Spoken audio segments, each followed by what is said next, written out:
Para sa mga Pilipino na gustong pumunta dito sa Espanya, ang video na 'to ay para sa inyo. Lalong-lalo na kung gusto niyong, magturo ng English dito sa Spain. Marami kayong matututunan dahil magse-share ako ng aking, personal experience kung ano yung aking ginagawa dito sa, Espanya, kung ano yung sitwasyon at marami pang iba. Welcome to my channel, Nathaniel Travels. So ako ngayon ay under sa programa ng tinatawag nilang USETAM or USETAM. Ang paaralan ko ay, isang konsertado. Ibig sabihin yung funding nun ay nanggagaling sa gobyerno at saka sa private, entity or institution. Tapos yung, school ko is located siya sa norte ng Madrid. Mostly kasi ng, schools 'no, ng USETAM ay parang nasa outside of Madrid siya and parang sa tingin ko nasa Madrid lang lahat. So kung gusto niyong pumunta sa Spain at Madrid ang destination ninyo, perfecto para sa inyo, UCETAM, UCETAM, ayan. Yung sa school ko ngayon, isa siyang non-bilingual. So medyo iba ito 'no, kaysa yung sa aking mga, pinagtrabahuhan dati. Dahil yung kanilang, mga subjects mostly kasi nasa Spanish siya. Parang hindi gano'n ka, importante yung English sa kanila. So, ayun. Pero marami pa rin naman like mga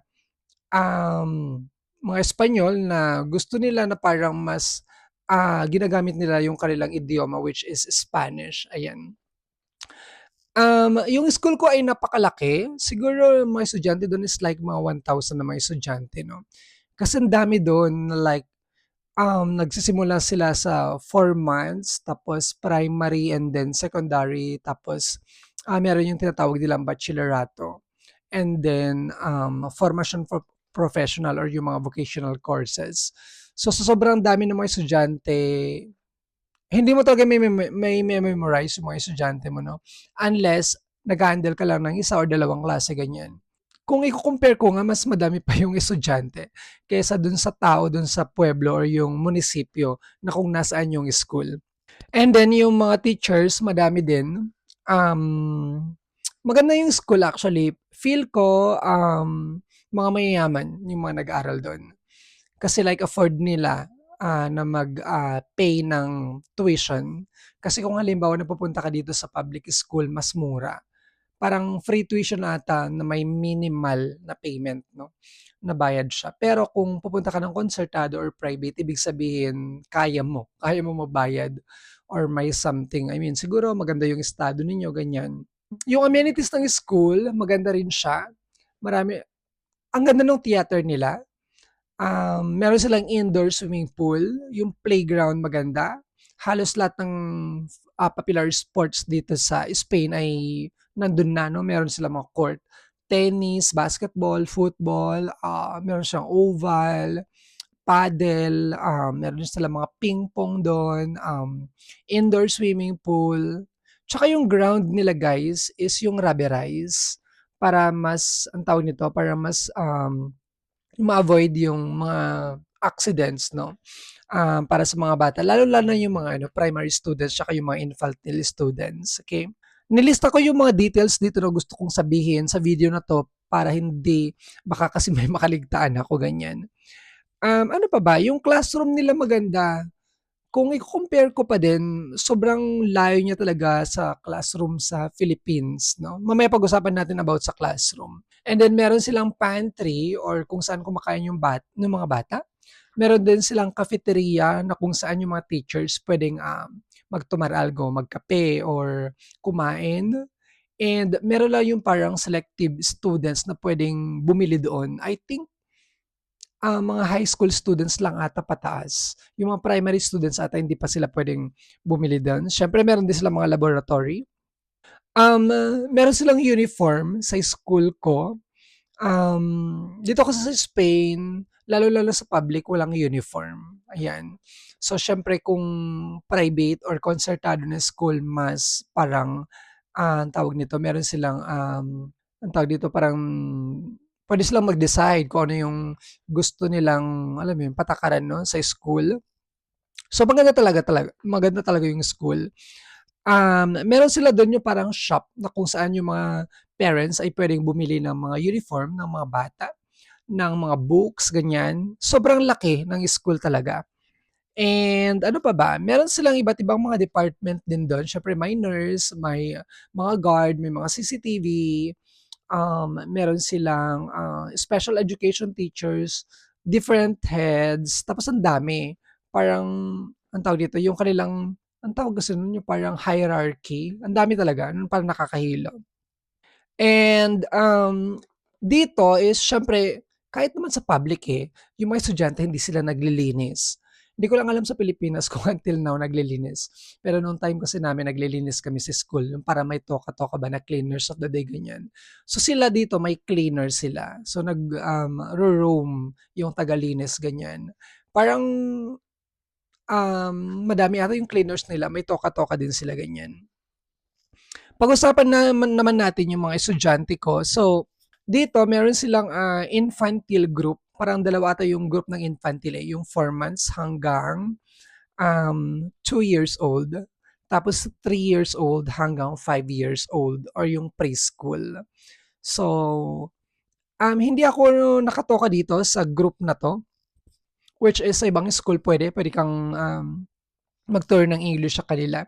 And then yung primary school nila is first to sixth grade, 6 years old hanggang 11 years old. And then secondary or yung tinatawag nilang ESO, first of ESO hanggang fourth, 12 years old hanggang 15 years old to mga 'to. And then yung next is bachillerato or baccalaureate. Meron silang first and second na bachillerato. Sila ay parang siguro mga 16, 17 years old, ganyan. And then sa school ko meron din silang vocational training, ayan. Dito sa vocational training merong tatlong ano 'to, grupo 'no. Meron yung basiko or basic, medium at saka superior.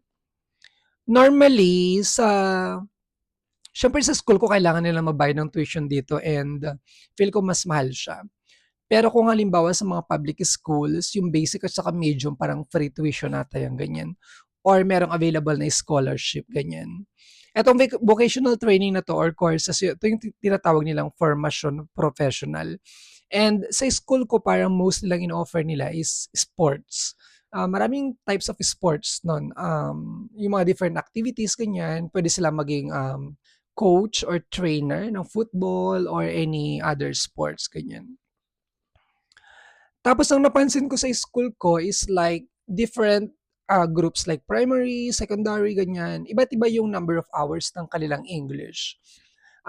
Mag-isa pala akong auxiliar or language assistant sa aking school. So, ang hina ko lang naman is ESO, Bachillerato at saka yung vocational courses, which is first time ko na wala akong kasama na language assistant. So, medyo parang mas, hindi naman siya sa lonely, alam mo yun, parang mas maganda sana kung meron akong kasama. Sa sobrang laki ng school, ang dami ng estudyante, pakiramdam ko, being alone is not enough para, um, to make something ano, difference, ganyan or para talagang makatulong 'no. Parang feel ko kasi like meron yung mga klase na makikita mo lang sila ng twice a month, ganyan. So, parang hindi worth it 'no, na magkaroon sila ng assistant na tulad ko. Parang feel ko dapat mga 3 or 4 na assistant 'no. So ayun, ano pa ba? Dito sa aming school, parang mostly of schools naman meron silang another, international language na subject. Sa school ko ang ino-offer nila German, 'yan. So yung mga bata meron silang mga German classes. And nag-i-issue sila ng tablet sa lahat ng mga estudyante, 'yan. Yung tablet yung parang, para na rin siyang laptop. So ako nag-issue na rin sila, meron kaming tablet na kung saan kailangan mo talaga yung tablet kasi kung halimbawa na meron kang PowerPoint presentation, meron siyang special socket na nakadugtong na dun sa kanilang, whiteboard or sa kanilang television in front of the class, ayun. So nung una tinanong nila kung kailangan mo ba ng tablet, parang nagdalawang isip pa ako pero sabi ko na lang yes 'no. Pero kung halimbawa yung personal na tablet or laptop ko hindi siya puwede kasi, meron siyang special socket, ayan. Um, since itong mga bata na 'to na parang feel ko is galing sila sa anong tawag nito, medium class 'no, or feel ko ano, eh, mayayaman, eh, kasi afford nilang pumunta sa school. Um, ang laki ng binabayaran nila dito tapos yung mga uniform pa nila, mga books nila ang dami, and then marami pa silang mga extracurricular activities. So, feel ko talagang may kaya yung mga bata, and then parang pakiramdam ko ano, eh, talagang alam mo yung mga spoiled brat ng mga estudyante. Lalo-lalo na yung yung mga estudyante ko kasi mga high school na, so may konting mga attitude na yung mga 'yan 'no. Sumasagot na sa mga teachers, although dito sa Spain parang common yung mga ganyang scenario na, gano'n yung alam mo yun, yung tipikal na teenager ba yung kanilang mga ugali. Pag-usapan naman natin yung mga teachers. Meron akong 6 na teachers. Isa dun is taga Bolivia, pero konti lang yung, classes ko sa kanya. And then most of them ay mga Espanyol. Parang dito din lang sila sa Madrid region. Um, ang challenge dito bilang ako lang yung auxiliar or yung language assistant, yung 6 na teacher na 'to, iba't iba yung kanilang approach or teaching methodology. Iba-iba rin yung kanilang, personality, iba-iba yung kanilang way 'no, how to address yung, noisiness ng mga bata, classroom management, ganyan. So bilang ikaw, every time na, halimbawa, kasama mo yung isa ngayon, so pagkatapos mo sa kanya pupunta ka sa ibang teacher, parang kailangan mong mag-adjust at saka mag-shift ng personality din. Kasi meron yung, parang, loudspeaker, ang tawag nito yung mas malakas magsalita, yung parang ako 'no, medyo loud yung aking voice. Meron din yung tahimik or yung, parang ang nipis ng boses. So, kailangan mong yung during your first month talagang kailangan mong kilalanin yung mga teacher. So, parang ikaw kung halimbawa may gagawin kang something, kailangan mo din consider na hindi lang yung mga bata, pati yung mga teacher na kasama mo, yan. Um, yun nga, iba-iba yung kanilang approach, yung may strikto, meron din yung medyo alam mo yun, chill lang na teacher. Minsan, nagkakaproblema din pala ako dito sa may punctuality 'no. Halimbawa kasi kung yung first period is nandun sila sa isang building tapos pupunta sila sa isang building kasi nga malaki yung school, may tendency talaga na nale-late yung teacher sa kanyang mga next subjects 'no. Let's say for example meron kang teacher na late ng five minutes mga ganyan. So, kailangan mong antayin 'no. Hmm, tapos iba-iba rin yung kanilang requirement 'no. "Oh, eto yung gusto ko, eto yung gusto nito." So, alam mo yun, kailangan mo talagang mag-adjust. Dun sa 6 na teachers na yun, isa sa kanila ay yung coordinator. Eto yung coordinator na kung saan sa kanya ka nakikipag, communicate like email or WhatsApp. Pero mostly sa amin is like WhatsApp ang ginagamit namin 'pag mga emergency situations. Pero most of the time email 'no, parang napaka-formal talaga. Meron akong school dati na email lang, walang WhatsApp. Normally hindi sila nagbibigay ng kanilang WhatsApp number, it's I don't know, siguro like parang protection, something parang ganyan, ewan ko kung ano yung kanilang purpose 'no. And then of course, most of the time meron din kaming meetings and siyempre 'pag nakikita mo siya i-address mo kung meron kang, anong tawag nito, kung gusto mong humingi ng permiso or kung meron kang, importanteng gagawin, ayan. So yun lang, it's very important talaga na, makipag-communicate ka ng maayos sa coordinator, ayan.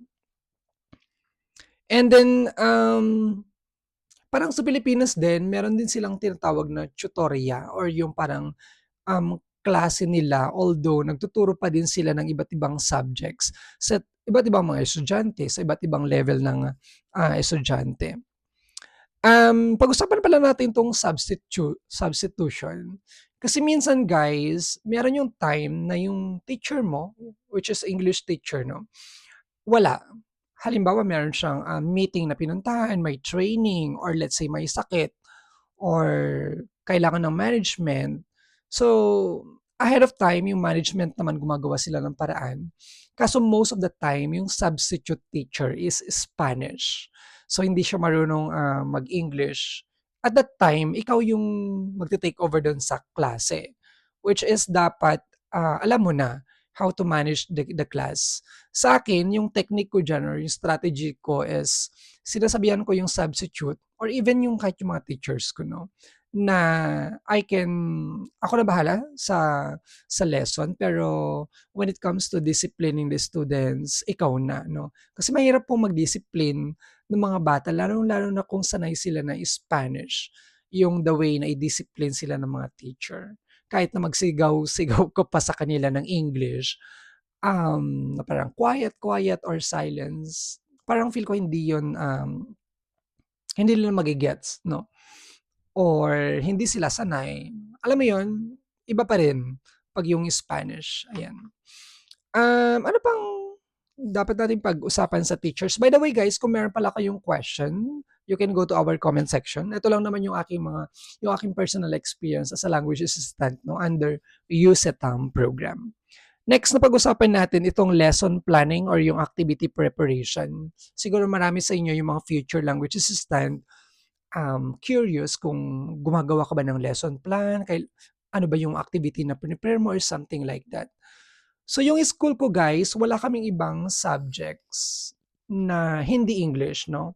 Um, Maliban na lang dun sa vocational courses kasi more on sports yung kanilang, pinag-uusapan dun although hindi ako nagtuturo doon kasi bihira bihira ko lang sila makita. So, hindi ako gumagawa ng lesson plan, ayan. Kasi parang feel ko meron yung ibang program na yung mga language assistant ang gumagawa ng lesson plan, so ako hindi. Pero ang ginagawa nila sa akin is more on preparation. Kasi kung titignan mo yung situation ko na ang hinahandle ko kasi first of ESO, second of ESO, third of ESO, fourth. First and second of bachillerato, tapos mga vocational courses, ang dami nila. Tapos mag-isa lang ako. So, bihira ko lang silang makita. Yun, bottom line. Hindi ko pa memorize yung kanilang mga pangalan sa sobrang dami nila. Pero nare-recognize ko naman yung kanilang mukha, no? Buti sila, kilala na nila ako, pero ako hindi ko sila kilala. So, more on preparation of activities, yung ginagawa ko and more on gamification, games. So, marami akong mga apps since meron silang tablet, kino-consider ko din 'yun, tini-take advantage ko 'yun. So, minsan gumagawa ako ng, Blueket or yung parang Kahoot. I use presentations, Canva madalas, and other games like yung mga, Jeopardy games like yung ano, Play Factile. Tapos dun sa activity is mina-match ko kung halimbawa kung ano yung kanilang, unit topic. Let's say kung present tense yung mga question, okay, it's either, affirmative, negative, or questions, ganyan. So ayun lang, mina-match ko lang siya and then kung halimbawa may holidays, Christmas or New Year, gumagawa ako ng questions about Christmas, about New Year, about, Halloween, Thanksgiving, yung mga ganyan. So, yun, ang dami kong prepare na activity kasi iba't ibang age group, iba't iba yung kanilang parang, level ng English, yung requirement. So, mostly lang ginagawa ko yung first at saka second ng ESO, almost same lang yung activity, third and fourth same, and then bachillerato same. And then meron akong mga activities for Cambridge, speaking. So, kino-consult ko yung parang parts ng Cambridge and then doon ako gumagawa ng, sample questions na parang, similar 'no, doon sa format ng Cambridge speaking. And ano pa ba yung ginagawa ko sa kanila, more on games lang talaga ako. Lalong-lalo na kung hindi ko memorize yung mga klase. Ang hirap, okay. And also 'pag games kasi mas hindi bored yung mga estudyante 'no.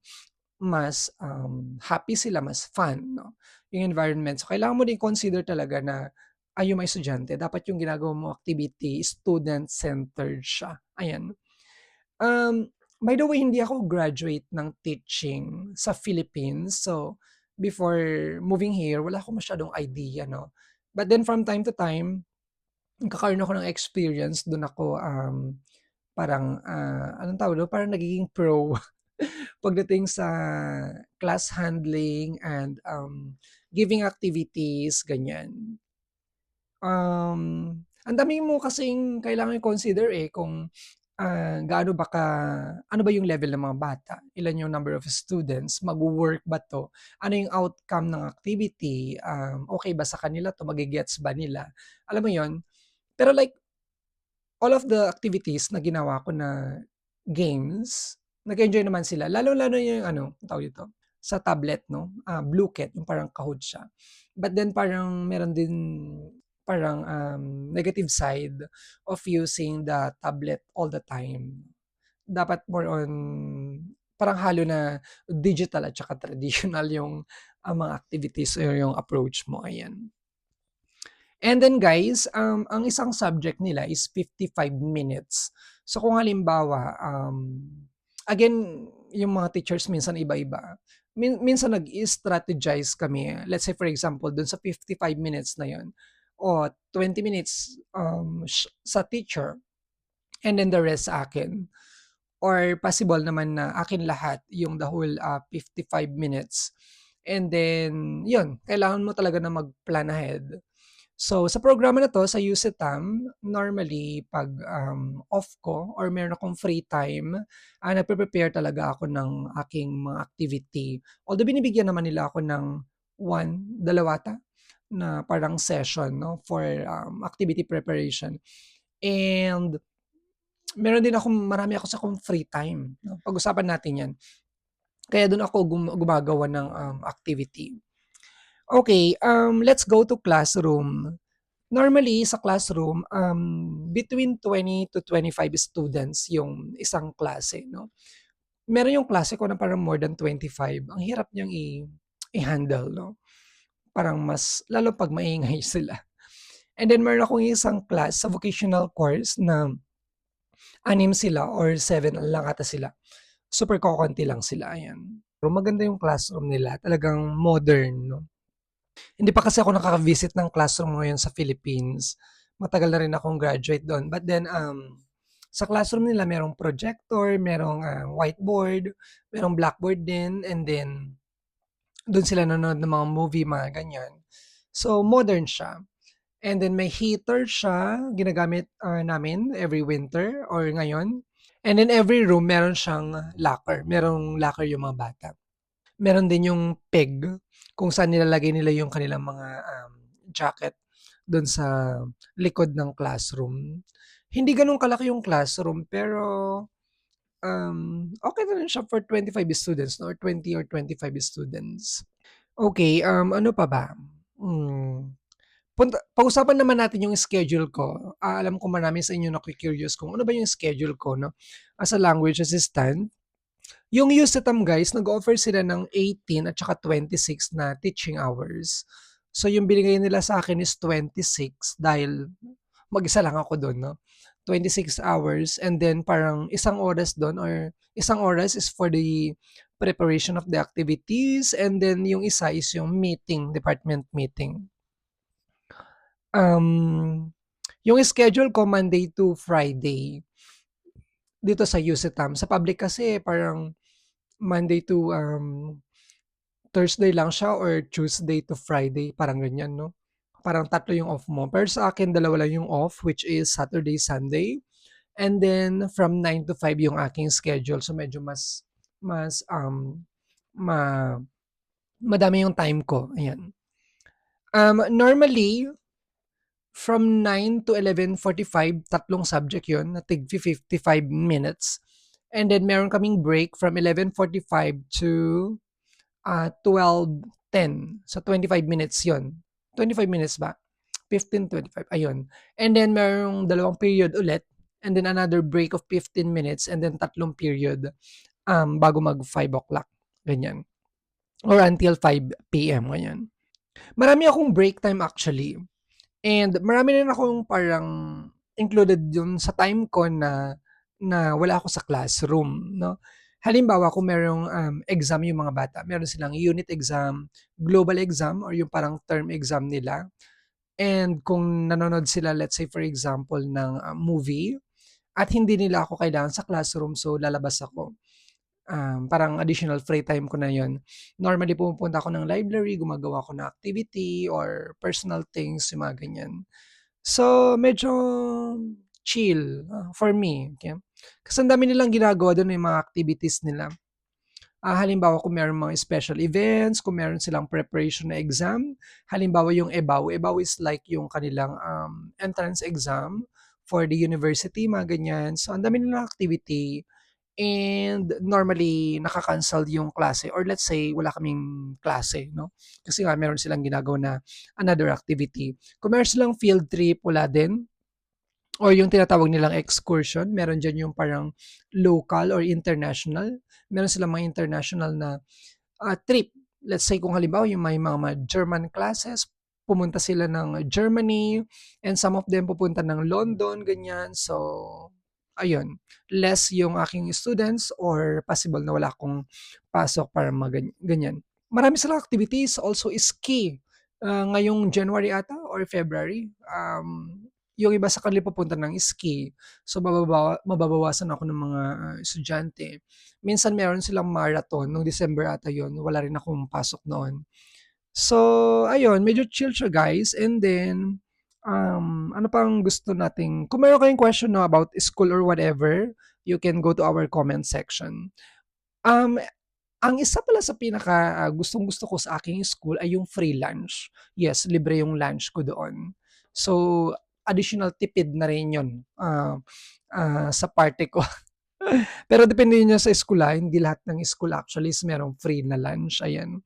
Tapos yung schedule ko sa lunch depende, meron yung 1 o'clock, meron yung 2, meron yung super late which is 3 o'clock.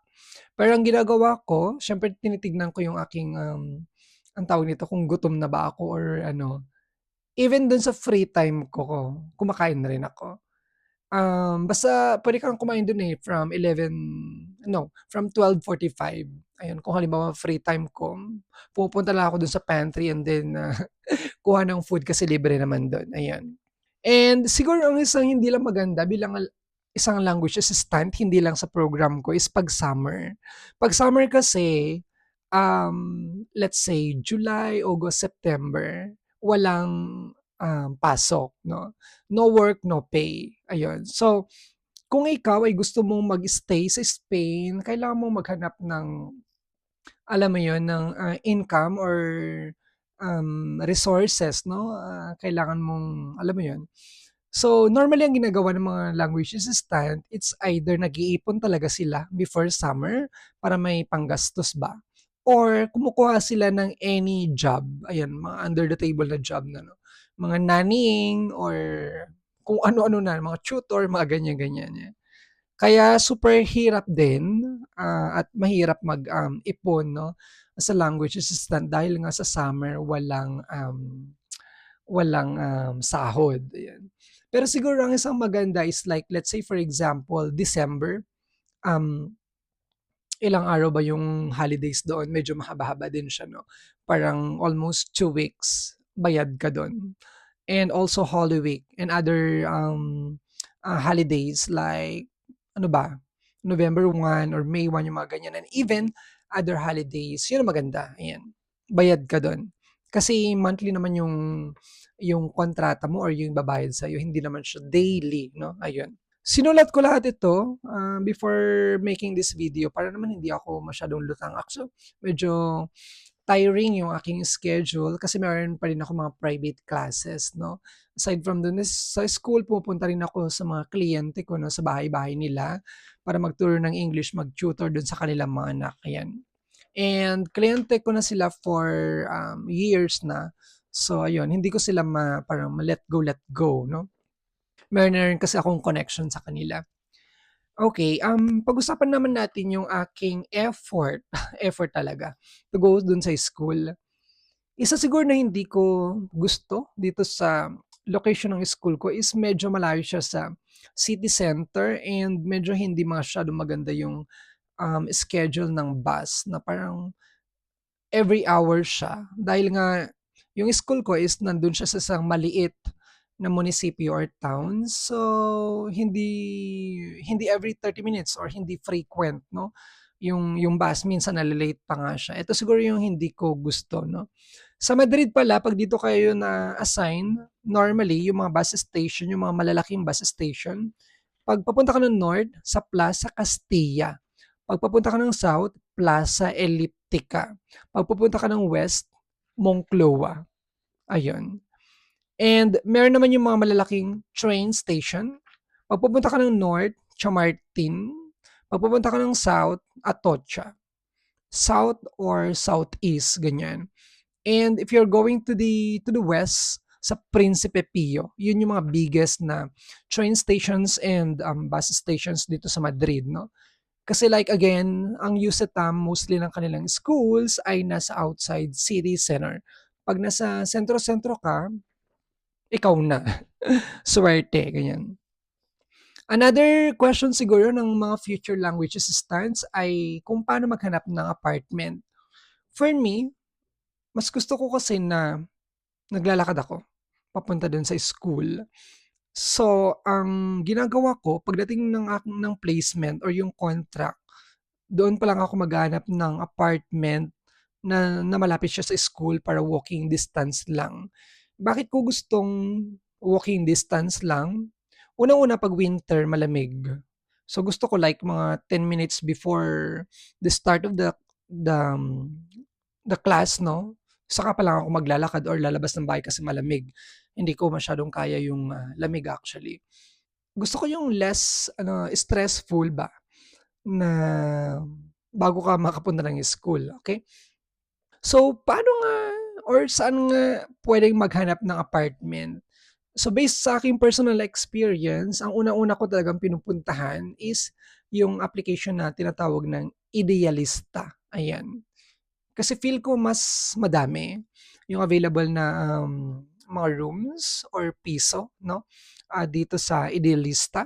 And then the second one is Facebook group. Dun sa Facebook group, ang ginagawa ko is halimbawa, meron yung alam mo na kung nasaan yung town 'no, magre-search ka lang sa Facebook yung kanilang foro, Foro or maybe ilagay mo yung pangalan ng town and then group 'no. Merong group yung mga locals dito, tsaka mga immigrants and dun sila nagpo-post ng mga available rooms, at kung ano-ano pa 'no, ang dami nilang pino-post dun actually.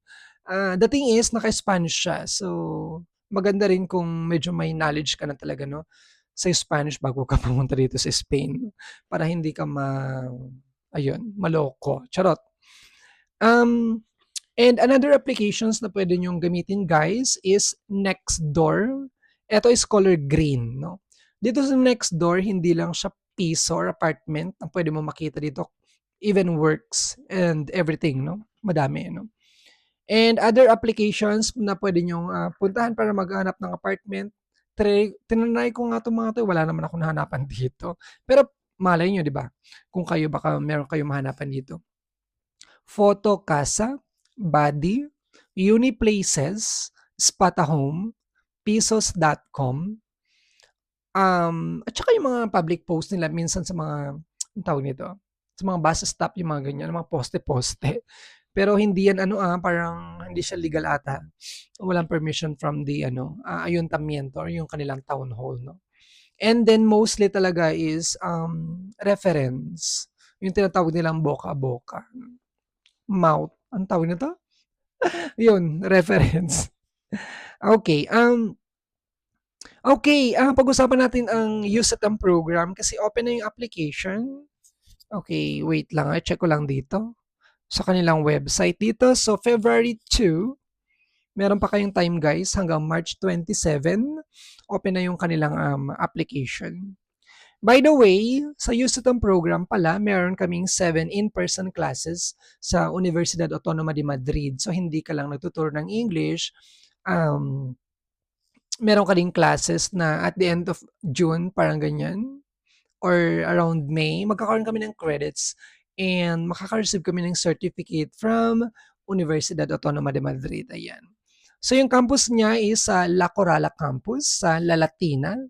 But then before that, meron din kaming, nagkaroon kami ng orientation sa Alcobendas campus naman, ayan. Etong La Corala campus is actually pwede mo siyang lakarin from Puerta del Sol or yung pinaka-sentro talaga ng Madrid. So, malapit lang siya. Dito sa La Corala campus malapit yung, anong tawag nun, Rastro o yung bilihan ng mga anong tawag dito, mga second hand, hindi siya second hand, yes, yung iba dun second hand and then some antique, items, ganyan. Meron kaming, online homeworks and online access and merong mga percentage dun of passing whatever, ganyan. So, madali lang naman siya yung time kung halimbawa na may klase ka sa university, puwede ka naman magpaalam sa coordinator, "Oh, may klase ako," and then you can leave early, ayan. Aware naman sila na meron tayong mga classes, ayan. Maraming Pilipino, sa USETAM ngayon, ngayong year na 'to. It's like ilan kaya kami, may 50 kaya? Marami, marami kami, mga Pilipino. Meron pa yung first year at saka second year. Yung second year hindi ko pa nga sila, masyadong nakikita 'no. Okay, and then ano pa ba yung stipend, magkano ang sahod, ayan. Actually, hindi siya technically sahod, it's stipend or parang ano ba, grant, scholarship money, ganyan. Para sa 26 hours, kagaya ko, €1,300 every month. Pero yung 18 hours, I'm not sure kung magkano yung nare-receive nila. Siguro 900 or 1,000 siguro, no? And then meron din tayong health insurance, meron akong insurance, Asisa. Yung card namin, nakuha namin nung first day ng class, no? Dun sa face-to-face class sa La Corala campus. And para sa mga gusto mag-apply, open na nga ang kanilang application or mag-open pa rather, no? February 2 hanggang March 27, 2026. Pwede kayong bumisita sa website ng USETAM, Colegios Bilingües Cooperativos.com. Ayan. Siguro lalagay ko na lang to sa comment section para pwede kayong pumunta doon. And yung process is that, syempre, gagawin nyo online yung application nyo, guys. And then makaka-receive kayo ng email after that kung halimbawa napasok kayo, no? Dun sa kanilang criteria of judging. Criteria of judging, okay? Okay, so bibigyan ko lang kayo ng konting information dun sa kanilang application, although available naman siya, no? Online. Before that, meron pa bang other information? You can also check Lingo Bongo app or website. Nagpo-post din sila minsan ng mga vacancies, no? Sa Lingo Bongo. What else? Yung kanilang email, auxiliares@usatam.es. Auxiliares@usatam.es. Okay? So again, yung application is dito sa kanilang website, colegiosbilingüescooperativos.com. Ayan. Meron silang step 1, step 2, step 3. Ayan, tatlong steps lang kung paano mag-apply. Dito sa step 1 is mag-fill out ka ng online profile. Ayan. Merong format dito, guys, na pwede nyong sundin. Feel ko madali lang naman siyang sundin dito. Ayan. And then merong English Language Assistant application. Get it here. I-click nyo lang ito. And step 2 is how to organize application. Ayan, magsasend kayo ng email. Merong subject dito. May format din dito. Ayan, kailangan nyo ng CV or curriculum vitae resume and letters of recommendation. Siguro isa or dalawa na naka-PDF. The letter can be in English or Spanish. Ayan. So feel ko for now, ito muna yung gawin ninyo. No? Resume at saka letter of recommendation. And then step 3, kung meron na kayong mga documents or yes, yung mga documents, merong email dito na kung saan kayo mag-apply, no? Merong group 1 at saka group 2. Yung group 1 is pag first time mo mag-apply sa kanilang program. And the second one is pag magre-renew ka and meron kang EU residency. Ayan. Merong dalawang email dito. Okay? Dito kayo mag-email, guys. Okay? Again, yung websites, colegiosbilingüescooperativos.com. Check the comment section. Lalagay natin dyan for sure. Okay? Meron sila ditong mga general requirements. Siguro magandang i-consult din nyo to kasi what if wala kayo nitong meron kayong ma-miss or alam mo yun, dapat pasok ka sa banga. Dapat meron ka lahat ito, okay? Basahin lang natin, guys. Bachelor's degree in any subject. Ayan. Passport holder, native English speaker, pasok naman tayo diyan as Filipino 'no. Dapat positive ka daw. Positive, proactive, dynamic, hardworking, and a team player. Feel ko naman mostly ng mga Pilipino pasok diyan. Punctual and professionalism, yes, ayaw nila nung ano, nale-late-late, gano'n. Be able to work on your own, pack, self-independent, anong tawag dito? Independent ka dapat. And with others, ayun, team player. Have confidence and the ability to be able to adapt to new situations quickly. It's very important. Lalong-lalo na yung pinagdaanan ko din 'no, yung situation ko, imaginin mo 'yun. Ang daming mga bata, 6 na teacher, iba't iba yung kanilang personalities. So, kailangan mo talagang alam mo 'yun, mabilisan. Hindi ka lang magtuturo, eh, alam mo 'yun? Okay, and also provide proof that you have no criminal record. Ito yung, NBI 'no, 'pag galing ka sa Philippines. Okay, ano ba yung mga nire-recommend ni USETAM? Siguro titignan nila ito dun sa inyong, curriculum vitae or resume. Degree in education or bilingual education, ayan. Well, eto ay recommended lang naman 'no, kahit kahit hindi na siguro go lang, gano'n, apply lang kayo. Prior classroom teaching experience in Spain and other countries. Meron akong kilala, first time niya, Filipino, pero galing siya ng Japan. Ano na kasi yung program ng Japan, so yun. Kasi mostly ng nakilala ko na Pinoy, under USATAM program ngayon is galing din sila ng ibang program 'no, parang ako. And have experience working with children of different ages, ayun. So mga plus points eto mga 'to. Knowledge of Spanish language will help in daily activities. Okay, so eto yung mga recommendation nila, although wala naman ito sa mga basic requirements nila. Tignan nga natin yung aking anong tawag nito, yung ako 'no, nung nag-apply ako. Degree in Education and Bilingual, nag-masters na ako sa Instituto Franklin, so pasok ako dito. Prior classroom teaching experience, meron din ako, check. Have experience working with children, check. Knowledge of Spanish, check. So check lahat, ayan. So siguro, kaya siguro nila ako hinire. Okay, ayan. Ano 'tong sinasabi nila dito, program decisions will be made in late April. So medyo matagal. Actually matagal nga, eh. Parang May ko na ata na-receive yung placement ko or June na ata. Yes, until early June daw, ayan. Only candidates that have been accepted will be notified via email after decisions have been made. Okay. So anong ibig sabihin nito na parang kung wala ng email, ligwak na gano'n? Okay, so ito yung kanilang sinasabi. Again, the application is February 2 hanggang March 27, 2026. Yung kanilang end time is 23 or 11 PM Central European Time or CET. Ayan.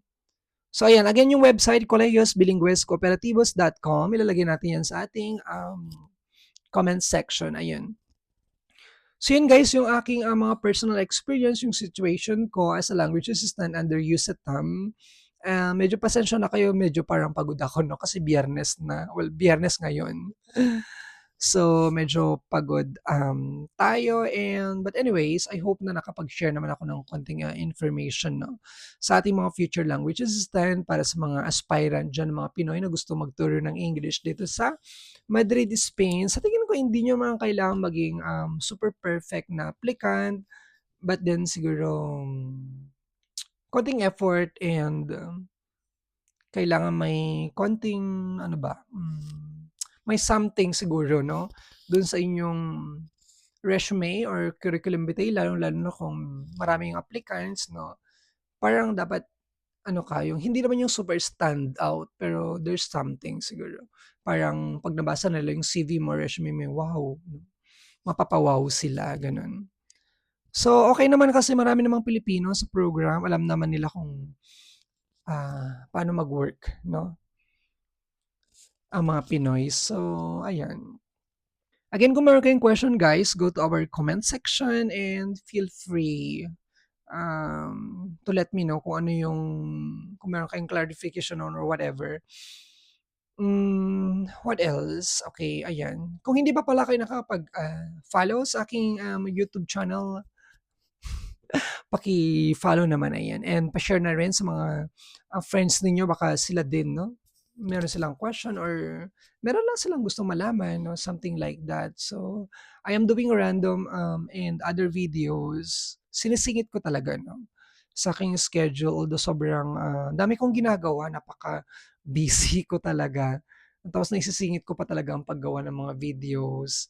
Yung boses ko parang medyo paus na, but then I find time naman to relax and to rest 'no, napakaimportante yun, ayan. Okay guys, thank you so much again, this has been Nathaniel.